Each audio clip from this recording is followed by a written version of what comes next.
This material is made available to you by or on behalf of the University of Melbourne under Section 113P of the Copyright Act 1968. It may be subject to copyright. For more information, visit the University Copyright website.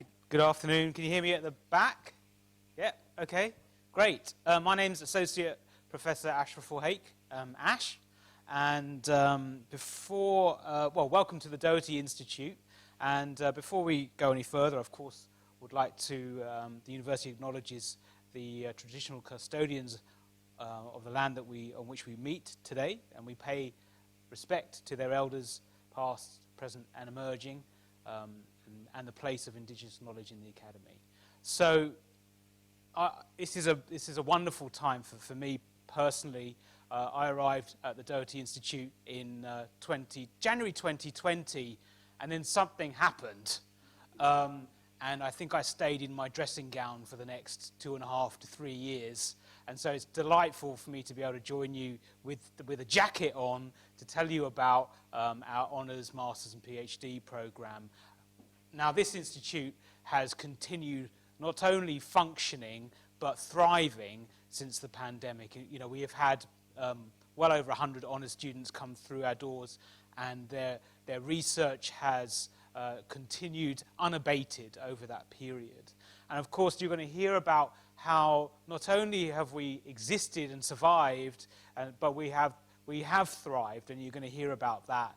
And we're inviting you to be part of the Doherty story for your Honours, Masters and PhD program. Well, what do we do here? Well, it's very simple, really, to improve health globally through discovery, prevention, and cure of infectious diseases. Now, of course, there's a great deal of depth that we can go into, but we have a unified vision amongst the whole institute. And we are a big institute, and you'll hear more of the numbers in due course. We are led by Professor Sharon Lewin, who is a professor here and an expert in HIV research. She's a clinician, and she's president of the International AIDS Society. She's going to join us now via the magic of... Hi everyone, my name is Sharon Lewin and I'm director of the Doherty Institute. After 3 years of virtual events, it's absolutely fantastic to get back to the in-person format, and I'd like to welcome you all to the Doherty Institute and apologise for not being there myself in person. It's a really exciting time in your life when you're close to the end of your undergraduate degree and are working out what you'll do next year and over the next few years. Will you study more, work, travel, volunteer? You might be thinking about 1, 2, or all of these. It's an equally exciting time to be a scientist at the Doherty Institute and more generally working in infectious diseases. Since our inception in 2014, we've grown from about 700 to over 1,000 staff working on areas ranging from disease surveillance, COVID vaccine development, understanding, treating, and even curing diseases like HIV, new vaccines for influenza and malaria, and new ways to diagnose and manage TB. Some of our staff are working in remote communities in northeast Arnhem Land to respond to several health conditions, and in many parts of the Asia and Pacific region. The breadth of our work is really quite extraordinary, and I encourage you to talk to as many supervisors as possible about the Honours and Masters options available at the Doherty. One of the reasons Doherty Institute staff appear so frequently in the media is that they are experts and world leaders in their fields, but also are passionate about communicating the importance and relevance of their work to others. They're also really keen to talk about their research to you, as they, like me, know that having honours and masters students in our labs with all your enthusiasm, questions and knowledge, not to mention mastery over all the social media, has a real positive impact on the entire lab. So don't be embarrassed to go up to talk to them. My advice for you when you're thinking, what will I do next year and in the next 5 to 10 years, is to find out as much as you can about the possibilities and then do what you're really interested in and passionate about, remembering that people can and do change direction and careers as they in the workplace change. It's great you're thinking about honours and masters here at the Doherty, and I hope you enjoyed the information session, including hearing the experiences and advice from our students, Bridget, Laker and Georgia.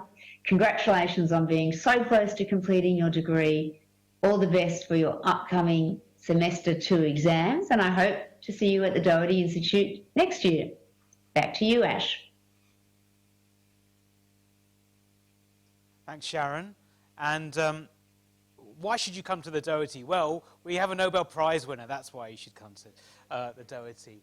We are extremely honoured to have Laureate Professor Peter Doherty as our patron.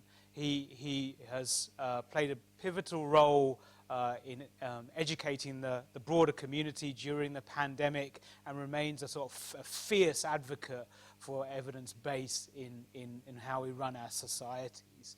And he has an office here somewhere, I think. I haven't seen it, but he's around, and he's passionate about everything that happens in this institute. And there's a lot that happens in this institute. There's both the discovery research, which many of our honours and masters and PhD students contribute to every day. But there are a range of other aspects to this institute. There are other entities involved in clinical services and surveillance of antibiotic resistance, for example, and reference laboratories that play a critical role in how the Doherty actually serves the community in which it resides. Finally, and most importantly, we are also engaged in education, not only in these honours, masters and PhD programs, but in the undergraduate program, of course. It's critical to get our knowledge out into the community. So, that's a really complex slide on how the Doherty is organised, but there are 4 columns. That's what I want you to take away from this. You might be interested in immunology, antimicrobial resistance, viral infectious diseases, or bacterial and parasitic infections. And many of our labs and research teams self-identify with one of these pillars, and some of them cross them. So this is not a strict structure. This is just a way of helping you understand what actually happens. Along these rows are some of the skills that we might use to interrogate those 4 pillars, whether they're discovery, research, or global health, for example. So that gives you a flavour for what is currently happening in an institute that has approximately 1,000 researchers. But that weren't big enough. We have a new building coming, and that might, building will start, I think, 2025, but don't hold me to that. It will be next door. And why have we got a new building? Well, the state government, amongst others, has realised the necessity of having Doherty researchers expanding and providing their services to the community. This building will house more Doherty researchers. It will house the world-famous Burnet Institute, which also is in Melbourne, but will move into the Parkville precinct. And it will also give us room to spend more money, not just for the 650 million or whatever that the state government gave us to be part of, to build that building, but also to house the coming Global Centre for Pandemic Therapeutics. Jeff Cummings, a Canadian philanthropist, gave one of the largest, if not the largest, philanthropic donation to medical research in Australia, which is designed to help us prepare for the next pandemic, which sounds to me like a reasonable goal, wouldn't you say, given the last few years. So we are expanding. We are in a vibrant time, a very exciting time, and I'm delighted that you spared some of your afternoon to come and learn about that and perhaps see your future with us over the next year, 2 years, or 3 years. So, how do you get to that research goal? Well, having done a 3-year bachelor's, you may consider a 1-year honours program, a 2 years master's program, and that might lead you potentially to a 3-year PhD program. for those of you who are clinicians, there's still a way that you can engage in research, whether you've just finished a medical degree or whether you've already started to specialize. The Doherty is very keen to welcome you into this research hub, so you can take the information that you know, the expertise that you've developed in the clinical sphere, to bring it into research. Absolutely critical for what we do. So I'll stop there.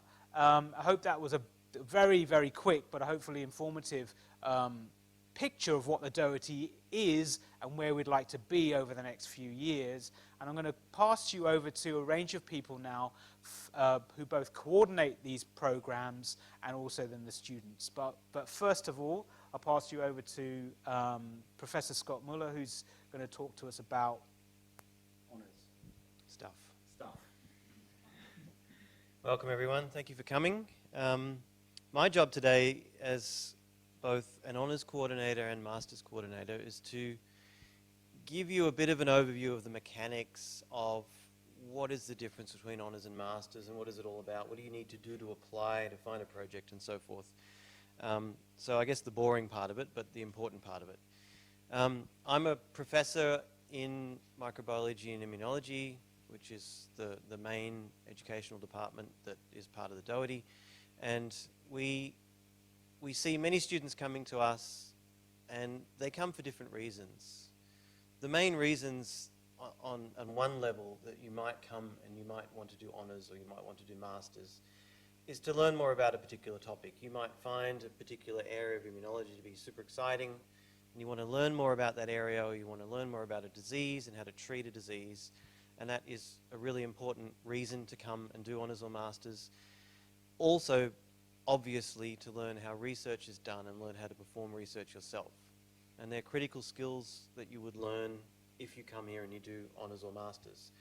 But it's also critical to think about the fact that you're becoming also to educate yourself and learn really key skills that will apply to whatever you do after that. As Sharon mentioned, there's many things that occur in life. You might change your career path, but the basic skills that you learn through honours and masters, in particular, learning how to critically assess information and how to develop your communication skills, both verbally and written, are really the key areas that you learn when you do honours and masters that you can apply throughout the rest of your career, whatever you do, whether it be in research or not. So when you're thinking about why you would want to do it, it's not just to learn more about science and to learn more about a topic and learn how to do research. You'll pick up some of the most important skills that you'll use for the rest of your entire life from doing these sorts of courses. Now, we often get asked if you need to have experience in the lab. No, the reason to do it is to get some of that experience. You will learn if you come and do honours or masters or other courses how to become part of a research team, what the research is all about. You'll also gradually learn how to be an expert in your own area. So if you take on a particular research topic, initially you won't know anything about it. Your initial goal will be to read about it and learn about it. But as you go through, you'll become one of the main experts, possibly in the entire world, on that topic, because you're spending your whole time, day and night, thinking about that and researching that topic. But in addition to becoming an expert, you'll learn the key skills that I introduced in the last slide, how to better manage your own time, how to think more critically about what you're doing, how to work more independently, how to work as a team as well, and really communicate what you're doing to others, both other scientists and also to a lay audience. You'll learn how to do things much more independently and won't be fed as much as you are an undergraduate. You really learn how to do all these things on your own. We also often get asked about careers, and this is a really short list of what you can get out of your future career if you do honours and masters. Obviously, you might say, I just want to do a PhD, I want to do research. That's fine, but many people don't, and they don't know what they want to do. And there are many, many options, not to mention some go into medicine or go down a path of a research associate or a research assistant, but many go into more clinical settings, clinical trials. Others go into science communication, into the media. Many go into industry, sales, project management, finance, government, law. There's many options that you can take after you do honours or masters that you may not be able to do unless you do this sort of initial training. So you don't have to go down this path if you think I'm only going to work in a lab for the rest of my life. There's many other things you can do. Now, thinking about the mechanics of honours versus masters, because I guess for many of you, you do have that choice. You might want to go down a shorter year of honours, or you might actually want to jump into a longer period of study, which is masters and which is postgraduate. And there's various considerations of whether you would choose one or the other. Honours is, of course, 1 year. It's shorter. It is also an undergraduate course. It's not graduate, whereas masters is. The scope is obviously different in terms of the number of credits of coursework versus research that you do. Namely, you do 75 points of research in honours. Masters being 2 years, you do 125 points and several other different subjects. The range of subjects you can choose, if you choose to do masters, are greater. You sort of get told the subjects you need to do for honours because it's a short period, whereas you can choose, in addition to the core subjects, several other elective-based, topic-based subjects for masters. Obviously, if you choose to do masters, you get that longer period to do research and really delve into a project, whereas honours must be completed in that short period of a single year, and therefore the amount of research you might do is less. But if your goal is to move on straight away and do PhD, obviously, then that might be a more direct path that you choose to do to make that happen. Other key aspects to consider is that, at least in our department, honours is only a start year, a beginning of year start. We don't have mid-year entry for honours, but you can enter mid-year for masters. In terms of funding, there's not an awful lot of Commonwealth places funding entry into masters, so that's one thing to consider as well. And then if you're considering going on to a PhD, for instance, the scores that count towards scholarships for PhD differ. Namely, if you're doing honours, your third year scores and your honours score count together towards a score that may get you a PhD scholarship, whereas for masters, it's entirely the master's scores that you get for that degree that count towards whether you get a scholarship for a PhD. So they're slightly different paths, although they can end up in the same outcome, whether it be in a PhD or medicine or a different job. So I've covered some of this in terms of the course structure already. And then in terms of the subjects that you might be doing, if you're doing honours or masters, there's one subject that you would definitely do, which is Biome 4001, which is an introduction to biomedical research. All students will do that subject. Master's students also must complete biomedical enterprise research to impact subject in the beginning of the course.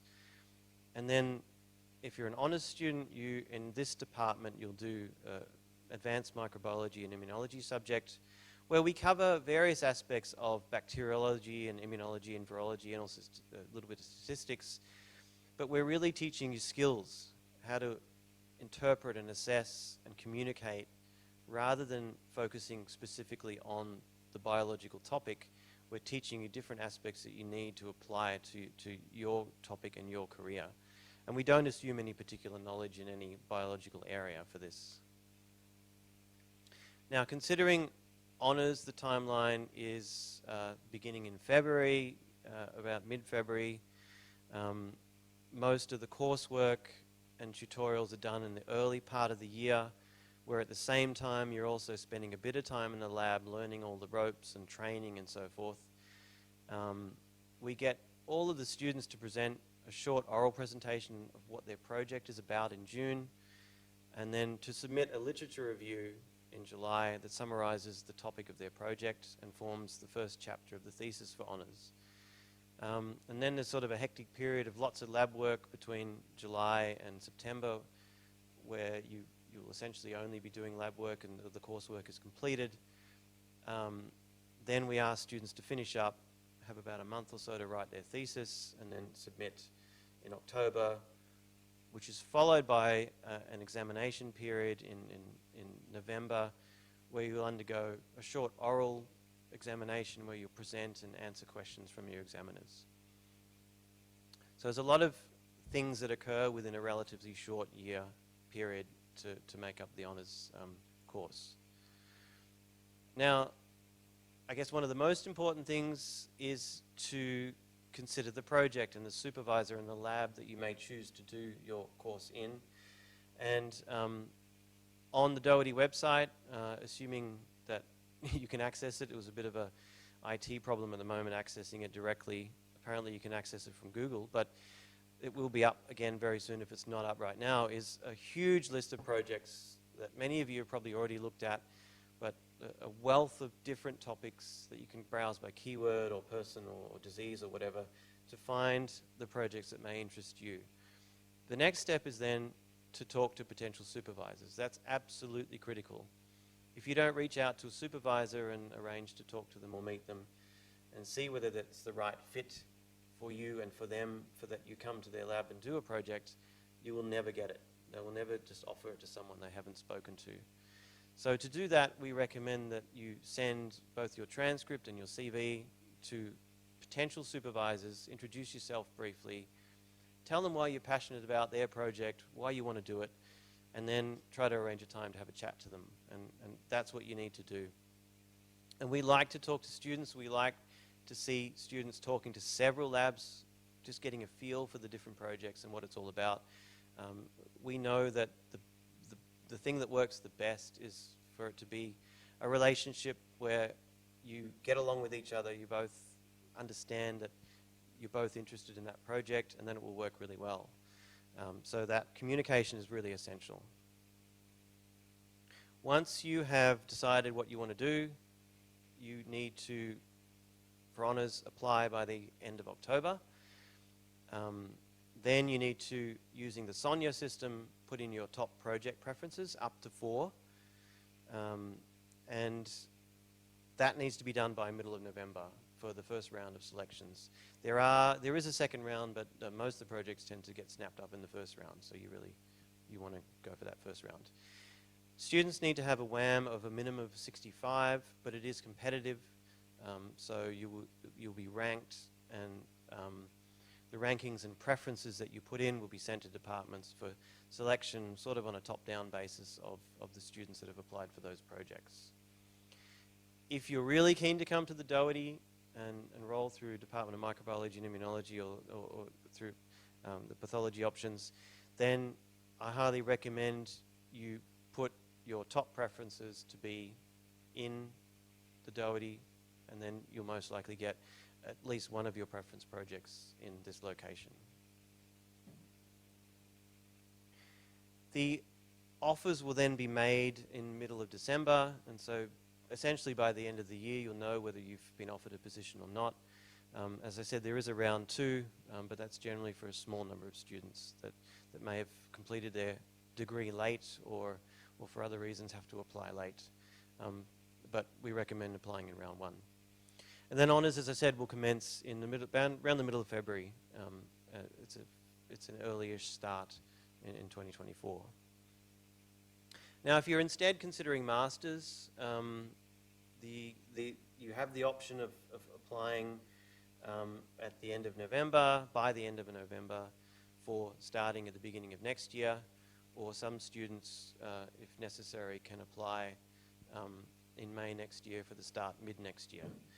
Similarly, you need to meet the entry requirements, which is a minimum of 65 WAM.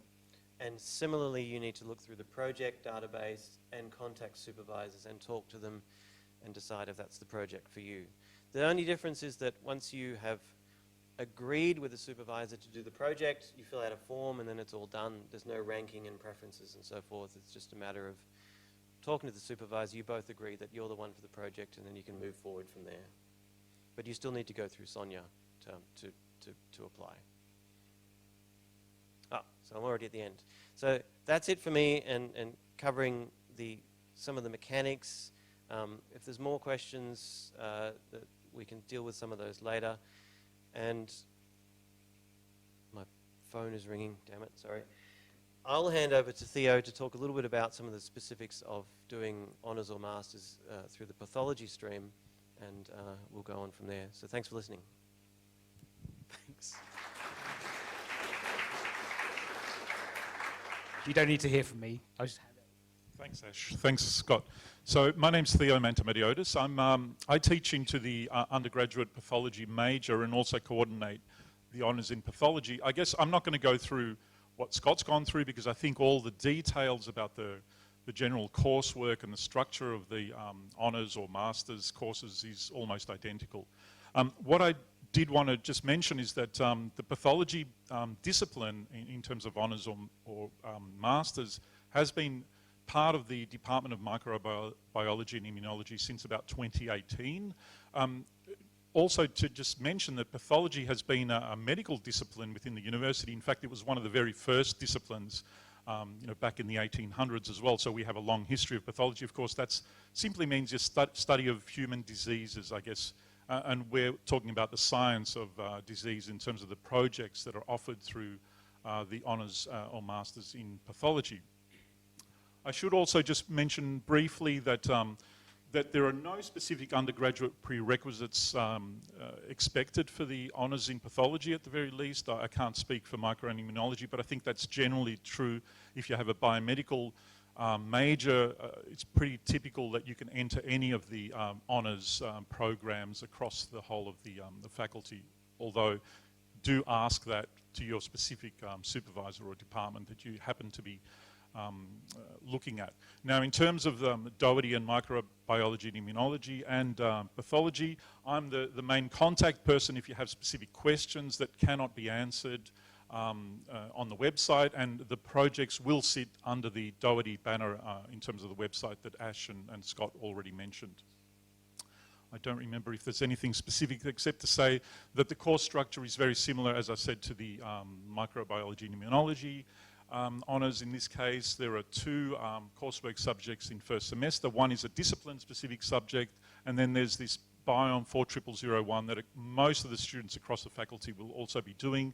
And the research projects across any of the programs will also have subject codes first semester and second semester. There are details you can get. I won't go into this now. You can ask me later, but that information is also on the handbook pages for each specific subject. I think that's all I have, Ash. I don't want to labour anything else, but we'll be happy to talk to you after the session and pizza and drinks. Thanks, Theo. So you heard from people like us, we're coordinators for some of these programs, but you need to hear the unedited truth. So I'm going to pass you over to Bridget Fisher, who completed her honours last year, and you stayed with us. So tell us your story. Thank you. So as Ash mentioned, I'm a PhD student here at the Doherty. But for the vast majority of my Bachelor of Science, I didn't want to do postgraduate study at all. I wasn't too sure if it was for me. This changed in third year, where I discovered microbiology and immunology. And all of a sudden, I had this dream of becoming a researcher. And this threw a bit of a spanner in the works, because up until that point, I very much had the mentality of Ps get degrees. And I had a very uncompetitive WAM. So I was pretty worried about whether I could get into honours in general, let alone get a project that I was interested in. But regardless, I looked at what options were available to me. Given that my major was immunology, and I'd been taught, obviously, by people that were based here at the Doherty, it was natural to me for me to reach out to them first. However, it is important to also look outside of what you've been exposed to. I knew that I had a passion for HIV cure research. I didn't know too many people that were working in the field. So I just went onto the Doherty website, I typed in HIV, and up popped a couple of projects that were listed under the group of Sharon Lewin. And I thought to myself, who is Sharon Lewin? Went onto Google, and of course she is this major name in HIV cure research, which was obviously kind of what I was striving to become myself. So I reached out to potential supervisors, and they encouraged me to speak to students that had sort of come before me and done honours in Sharon's lab and have stayed on to do a PhD. Highly recommend you do the same. it's a really good perspective on what it's like to be a student in that specific lab, what it's like to work with that supervisor, what is expected of you. And I think one of the most key pieces of advice that I got at that stage is also consider whether there's other people in that lab that are working with the same techniques as you, because supervisors can be busy, they're not always around for you to ask questions, and it's really important that you have other people that you can rely on in order to go to when your supervisor isn't available. So I guess in spite of all of my fears, and maybe by sheer luck, I ended up getting my first preference. I ended up working with mRNA and lipid nanoparticles and basically assessing their ability to deliver an HIV cure therapeutic. And I think what I loved about this is that I was working in the field that I loved, being HIV, but I was able to also try out something new at the same time, being nanomedicine. So I guess what did I think of honours as a whole? I really loved it.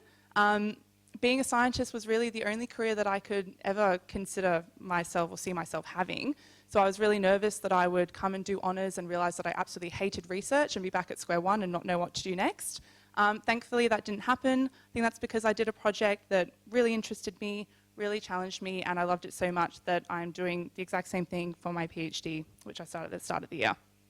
So I thought that I would go through some questions that I frequently asked people when I was in your position 2 years ago, because I'm sure a lot of you are probably wondering the same things. The first one being, can I work whilst I study?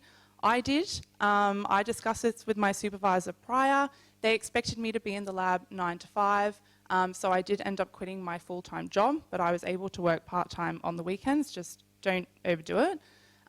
Do I need to get positive results to get a good mark? You know, not necessarily. All of your experiments can technically fail, and you can still write a really good thesis and do really well. And lastly, you know, how can I make sure that I do well and get a high mark? My top tip to you would be to start writing early and write a lot. I think the longer that we put this off, the harder it is to get started. And if you start writing too late, you risk not leaving enough time for your supervisor to provide adequate feedback. Which brings me on to, I guess, my 5 top tips for you.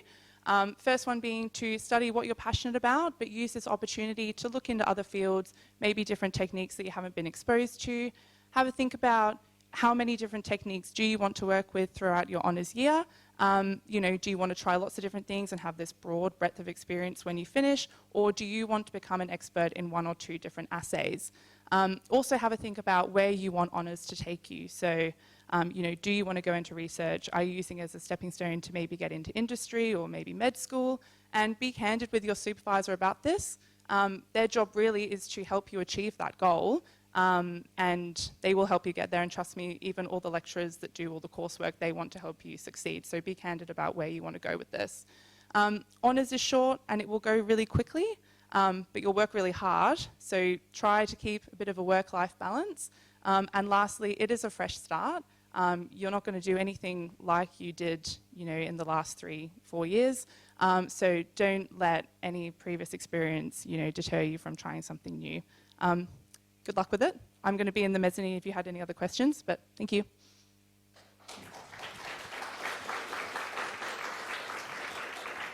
Thanks, Bridget, for sharing that wiggly line of your career to date. Who knows how wiggly it's going to be. It could be straight, it could be wiggly, and it doesn't matter, right? And also, thank you for reminding us that lab heads can be unreliable sometimes. I appreciate that. So let's pass to another student who's going to give us their perspective. So Leica, I think you also did completed your honours in the same year as Bridget. So give us the truth.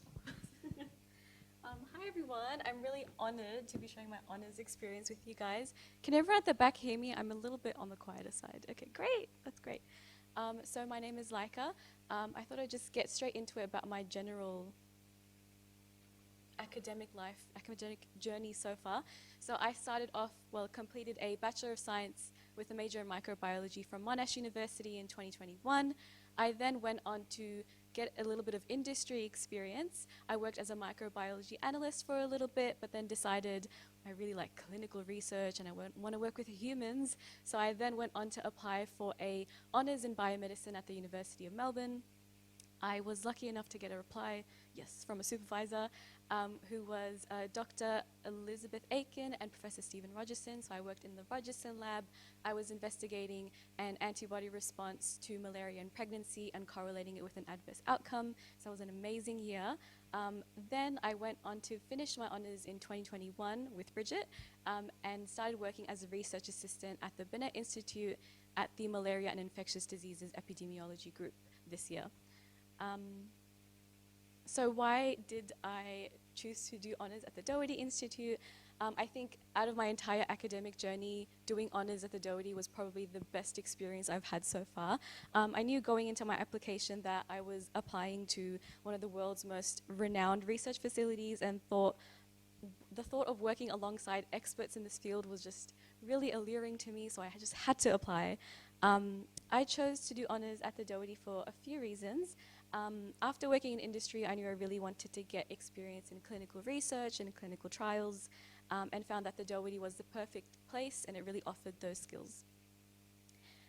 Employers really love to see wet lab skills, and they love to see scientific communication and data entry skills and presentation skills, and I think honours is the perfect place to get those skills. And I think in conjunction with the facilities that is here at the Doherty, why not do it here? I also chose to do honours because it creates a perfect pathway to a PhD. I myself, hopefully, am going to start a PhD next year, so I thought honours was the best way to do it.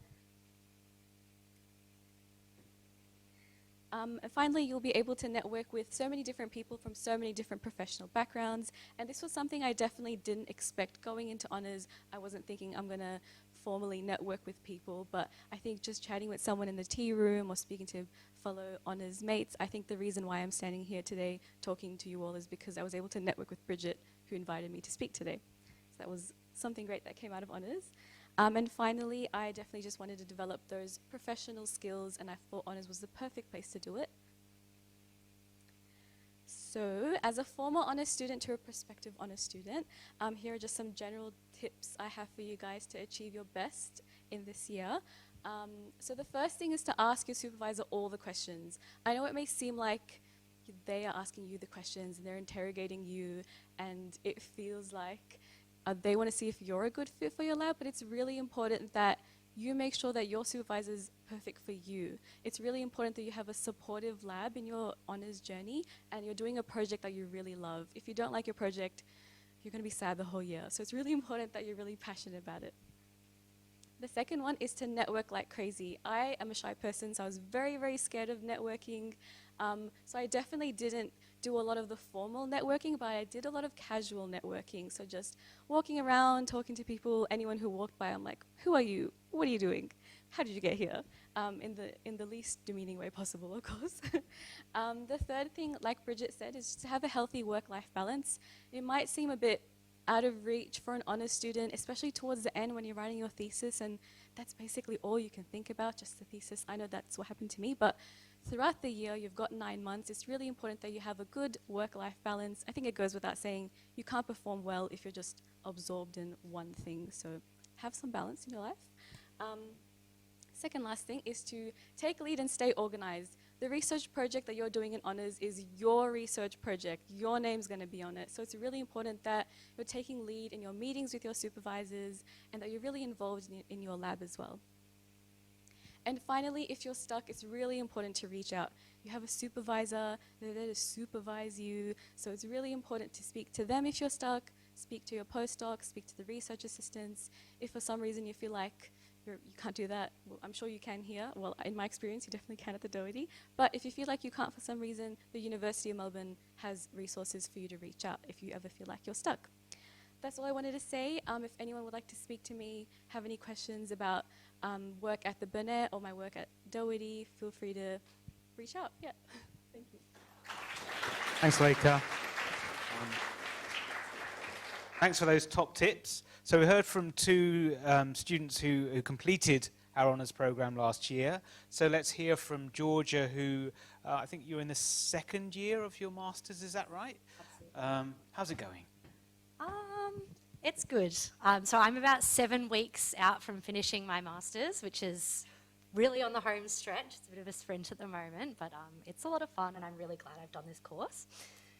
So I thought I'd talk a little bit about my journey and how I got to be here. So I did a Bachelor of Science at Melbourne Uni and I majored in genetics. So I did not have an immunology or microbiology background. I took a couple of theory classes, but I did not have any lab experience. I had no research skills, and I ended up doing a project that's also including quite a lot of bioinformatics, and I also had no experience in this at all. So if you're coming from a different background, and you know, if you're like me and a lot of your degree was during COVID, you didn't get a chance to get into the lab, don't stress. My supervisor literally had to show me how to use a pipette at the start of this year. But that's what they're there for. So don't be afraid to start something new. Don't worry if you don't have those skills already. But now I'm doing the Master of Biomedical Science in the Howden Laboratory. My research project is looking into the genomics of MRSA, so I'm doing bacterial work. It's really interesting. I love it. But the research project isn't the whole component of the Masters. I've also been lucky to have a couple of other opportunities to get involved with things. Particularly, I've been lucky enough to gain a position as a research assistant part-time with the Duchenne group, which has been really valuable for enhancing my bioinformatics knowledge, which has also come in handy in my project. I've been able to continue my part-time work. As Bridget said, the course is demanding, but you can fit in some extra work for that, you know, spending cash, Mikey fares, alongside. And I've also been lucky enough to be involved with POSSUM, which is our postgraduate student society, which you'll hear a bit more about later from Tejas. So why did I choose to do the Masters? Honours is definitely a more common pathway within the Doherty, although I think it is starting to shift a little bit. But the main reason for me was that the Masters degree is an internationally recognised graduate qualification. So like I said, I had no experience in doing research and I had no idea if I would like it. I didn't know if I would want to do a PhD or if I would start and realise that I hated it and actually wanted to do something else. But I did know that at some point in my future, I wanted to work overseas. So doing the Masters meant that I would have this qualification that I could take anywhere in the world, even if I didn't decide to stay on and do a PhD afterwards. But there were a few other things that came into play as well. I also liked that it was a longer course. That might be a pro or a con for you. You really do have to evaluate what's going to be best for your life goals and career. But I really enjoyed the fact that it would give me a bit more time to get into research, to have more opportunity to take the lead on my project and to really understand what a career in research or academia might look like. And I also liked that I would have more opportunity to enhance my skills, both through coursework, but also by doing a longer project. I've been able to do both wet lab and bioinformatics work, which has been fantastic because I couldn't do either of those things before this course, and now I can. So I thought I'd also talk a little bit about what the Masters experience is like. On the top right there, I've just got a couple of icons that are more like related to my specific project. So if you're interested in any of those things, I'll be around afterwards and you can come and have a chat.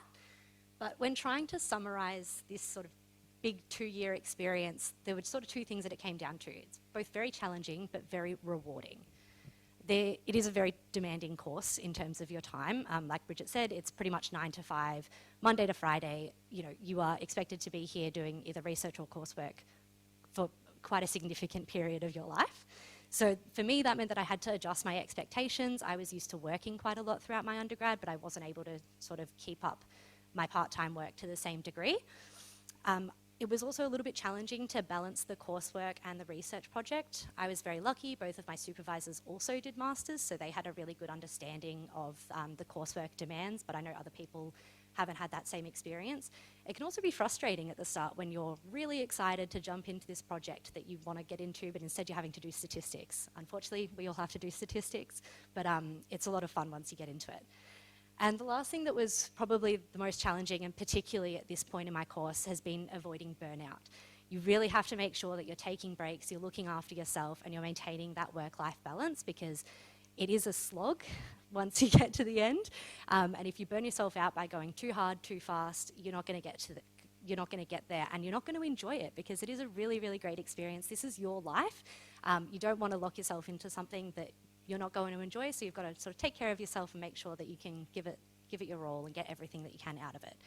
Which takes me to the more rewarding aspects of this degree. I have learnt so many new skills and met so many really interesting people.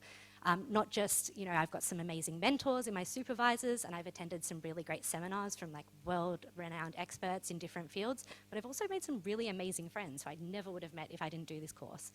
I got a really great opportunity to study something I'm passionate about. I have a background working in healthcare, so I was able to do a project that included some public health aspects as well, as like the bacterial work that I find really interesting.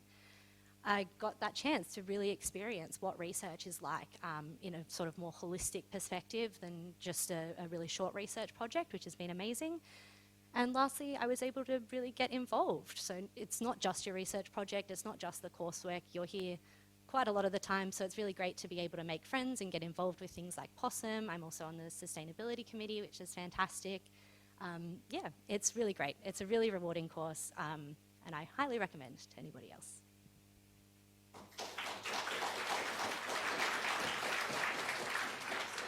Thanks, Georgia. It was really interesting understanding how and why you chose masters and why it was a right fit for you. So thanks for that. So we should spend a minute or two on how you might get to PhD, which might be right for some people. And as Scott highlighted earlier, there are mechanisms for acquiring the funding and the scholarships that you need to qualify for PhD programs, and that can depend on your third year undergraduate score, your undergraduate scores, and your honours year or your master's score. So really, I'm just highlighting that some of those same principles, if you remain interested in research after your honours program or your honours or master's program, then there are a range of topics available to you at the Doherty. And again, all you need to really do is start reaching out as soon as possible to potential lab heads, have conversations, buy them coffees, or maybe they'll buy you a coffee, and just start that conversation. It's really how science starts, and it's really an interaction where you've got to find the right fit. That's a really important aspect. So how do you apply? Well, I think I've just reiterated that. There's lots of projects. You can see that there's a high score required, and so you need to keep that in the front of your mind, really. But start meeting people, start talking, and the sooner the better.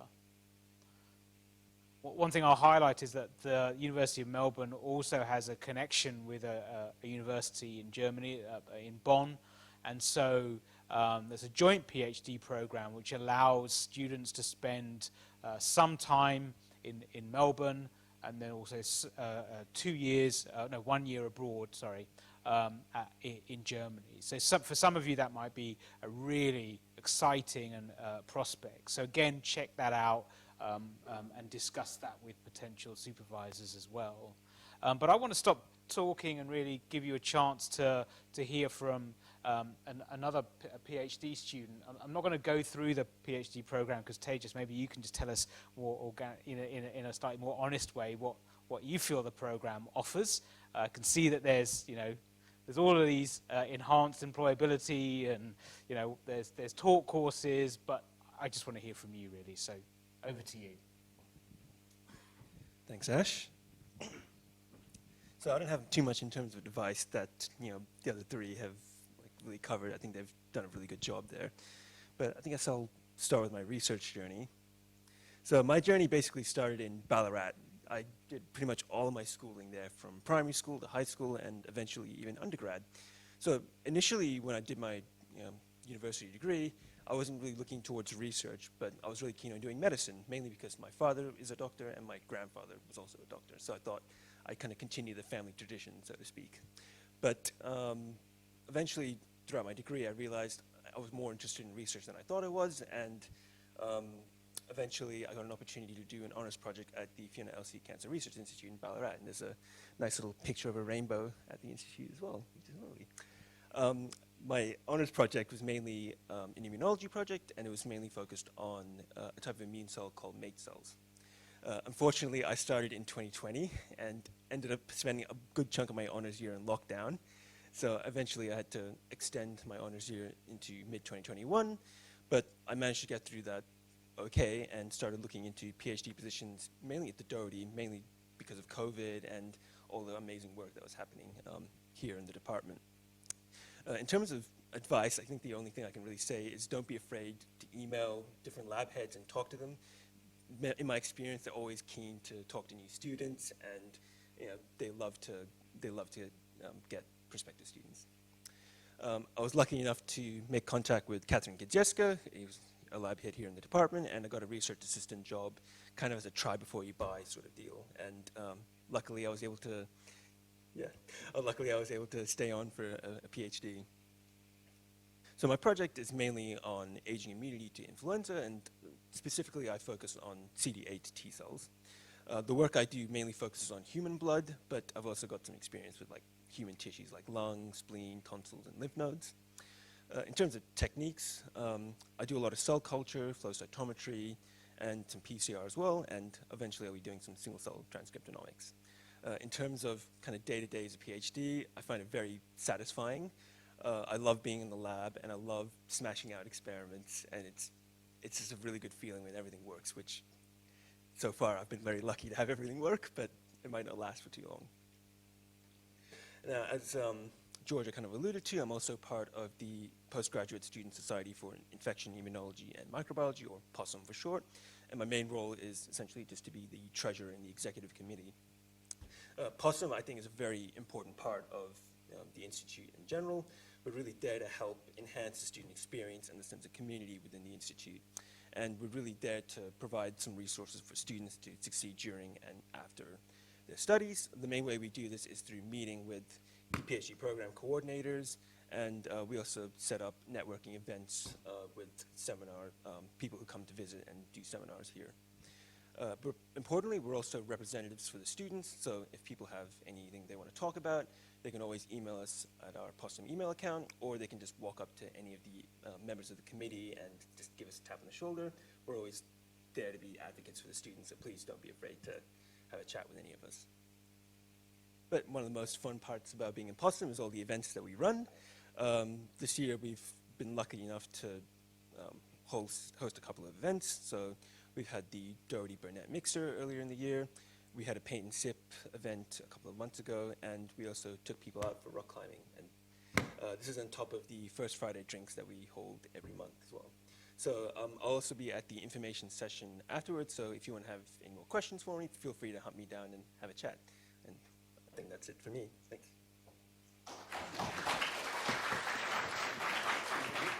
Thanks, Tejas, and thank you to everyone who spoke, the coordinators and our students. It's really important to get a good view of what it might be like to study here at the Doherty Institute. I can see you all look a little peckish and maybe thirsty, and there are pizzas available on the mezzanine level where we really want you to go and meet some of these prospective lab heads. I did look up in the dictionary the collected noun for lab heads, and it doesn't exist. But there's a group of lab heads upstairs with the pizzas where you can really interrogate them. However, before we do that, I do want to give you a chance to ask any questions of Scott, or Theo, or our students. Would anyone like to ask a question? I noted there was a range posted. Just for a few moments, please, while we have the questions. This is a good organisation to do. Okay, so we noted, there were a range of you posted questions, and I think a lot of them have been answered by our coordinators and our students. But would anyone like to be brave and ask the first question? There's a prize. Is there? It's a really good prize.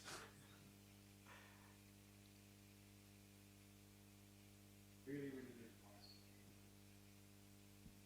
Anyone? Well Oh, done. there. Excellent work. Come and see me and claim your prize afterwards. Okay. So for context, I'm a first year, so I've got a long way to go, but I'm still thinking. My question was mainly for Professor Scott on what role do supervisors have with the preference selection of projects? So while it's taken as a combination of student rankings and preferences, do our supervisors have any role in that decision-making process as well? Yes. There is a degree of input that the supervisors can have, because it needs to be a personal interaction. So there is a ranking process, and if 2 students get picked and it's just a much better personal interaction, then there is the opportunity for a supervisor to pick one, but it begins with the ranking. So most often than not, it works based on the ranking rather than anything else. Lovely, thank you. But you've got a ways to go. We've got plenty more prizes. Well done.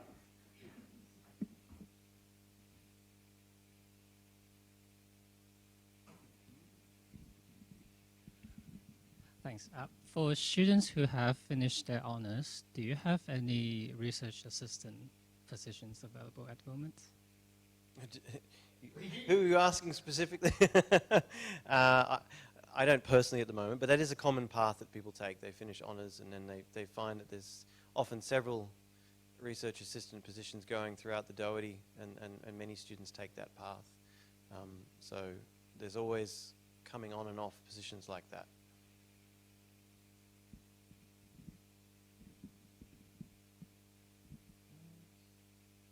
I take that to mean we did a fantastic job and you know everything you need to know about getting into the course. No, one more question, this is good. In terms of like weekly sort of workload, would honours or masters have much difference in terms of like intensity of the amount of work you're doing each week? Sorry, I didn't hear the last bit. So in terms of each week, the amount of work you're doing, would honours and masters have much difference in that? So like an average day in the lab sort of thing.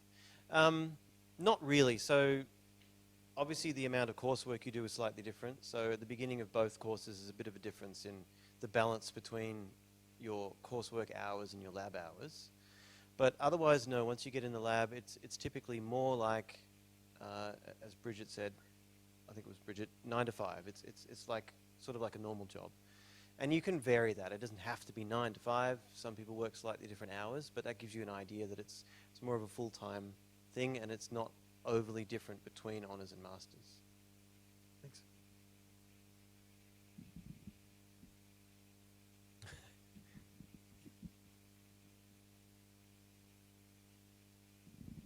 Hi, so for those of us who are applying for masters in February, when would be a good time to start contacting potential supervisors?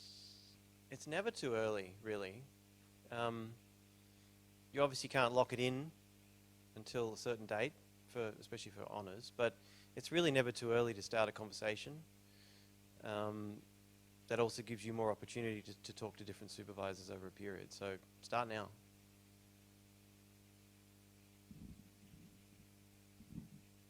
Are there any scholarship offers for honours and masters? So for honours, for instance, there's a faculty trust scholarship which is handed out on the basis of marks, and there are opportunities for CSP place scholarships to pay for masters, also based on your scores. Occasionally there's some other specific scholarships offered for honours, but they're quite rare.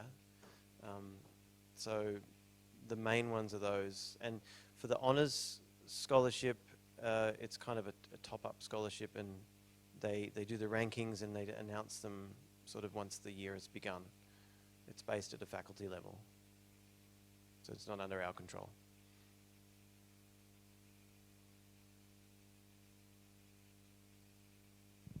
I do want to emphasise it's absolutely no problem to start pitting lab heads against one another.